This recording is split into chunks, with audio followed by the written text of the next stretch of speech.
എല്ലാവർക്കും നമസ്കാരം.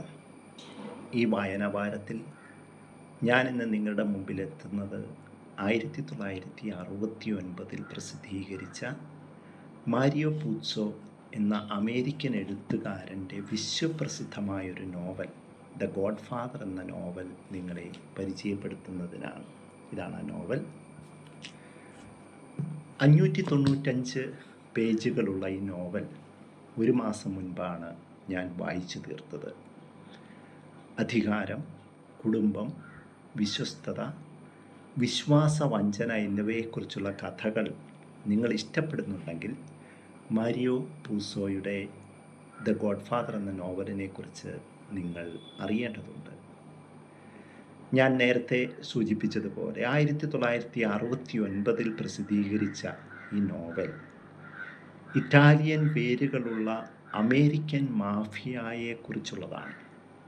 Corleone mafia കുടുംബത്തിൻ്റെ നായകനായ വീത്തോ, പിന്നീട് അദ്ദേഹത്തിൻ്റെ പിൻഗാമിയായി എത്തുന്ന ശാന്തനും ബുദ്ധിമാനുമായ അദ്ദേഹത്തിൻ്റെ ഇളയ മകൻ മൈക്കിൾ എന്നിവരെ കേന്ദ്രീകരിച്ചാണ് നോവലിൻ്റെ കഥ മുന്നോട്ടു പോകുന്നത്. ഒരു കുറ്റകൃത്യ കുടുംബത്തെക്കുറിച്ചുള്ള കഥയായി ആരംഭിക്കുന്ന ഈ നോവൽ ഒരുപക്ഷെ അമേരിക്കൻ സാഹിത്യത്തിലെ തന്നെ എക്കാലത്തെയും ഏറ്റവും തീവ്രമായൊരു കുടുംബ നാടകം, എ ഫാമിലി ഡ്രാമ ആയി മാറുന്നു. ഇത് വെറും തോക്കുകളുടെയും കൊലപാതകങ്ങളുടെയും സൂക്ഷ്മമായ പ്ലാനിങ്ങുകളുടെയും കഥ മാത്രമല്ല, മറിച്ച് നിങ്ങൾ സ്നേഹിക്കുന്ന ആളുകളെ സംരക്ഷിക്കാൻ നിങ്ങൾ എത്രത്തോളം പോകും, എന്തൊക്കെ ചെയ്യും എന്നതിനെക്കുറിച്ചുള്ളതാണ്. പൂസോയുടെ എഴുത്ത് വളരെ വ്യക്തതയുള്ളതാണ്. കഥാപാത്രങ്ങൾ ശരിക്കും യഥാർത്ഥമായി തോന്നും.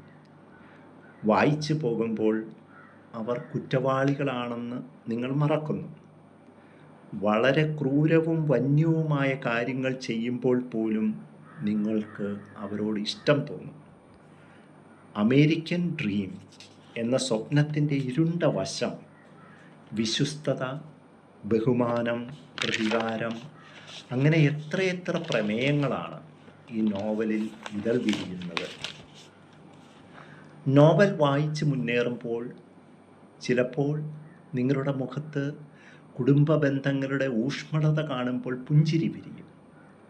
അടുത്ത നിമിഷം ഭയവും ഉദ്യോഗവും നിങ്ങളുടെ മുഖങ്ങളെ കാർന്നു തിന്നും. പ്രത്യേകിച്ച് മൈക്കിളിൻ്റെ യാത്ര കാണുമ്പോൾ. ഞാനിതിൻ്റെ ഭാഗമല്ല എന്ന ചിന്തയിൽ നിന്ന് ഒരു നലം തികഞ്ഞ മാഫിയ ബോസ് എന്ന മൈക്കിളിൻ്റെ കഥാപാത്ര പരിവർത്തനം എത്ര സുന്ദരമായാണ് മാരിയോ പൂസോ തൻ്റെ നോവലിൽ അനാവരണം ചെയ്തിരിക്കുന്നത്. ഈ 2026 ഈ പുസ്തകത്തിൻ്റെ പ്രസക്തി എന്താണ്? എല്ലാറ്റിൽ നിന്ന് വിട്ടുനിന്ന് വ്യക്തി സ്വാതന്ത്ര്യത്തിൻ്റെ കൊക്കൂണുകളിൽ തളയ്ക്കപ്പെടുന്ന ഒരു ലോകത്ത് നേതൃത്വം, തന്ത്രം, വിശ്വസ്തത, ടീം സ്പിരിറ്റ് ഒക്കെ ചിന്തയിലേക്ക് കൊണ്ടുവരുന്ന ഒരു ക്ലാസിക് പുസ്തകമാണ് ഇത്. പുസ്തകം വായിച്ചു കഴിഞ്ഞാൽ അതിൻ്റെ സിനിമാറ്റിക് അഡാപ്റ്റേഷൻ കാണാൻ നിങ്ങൾ മറക്കരുത്. നിങ്ങൾക്കെന്നെ വിശ്വസിക്കാം.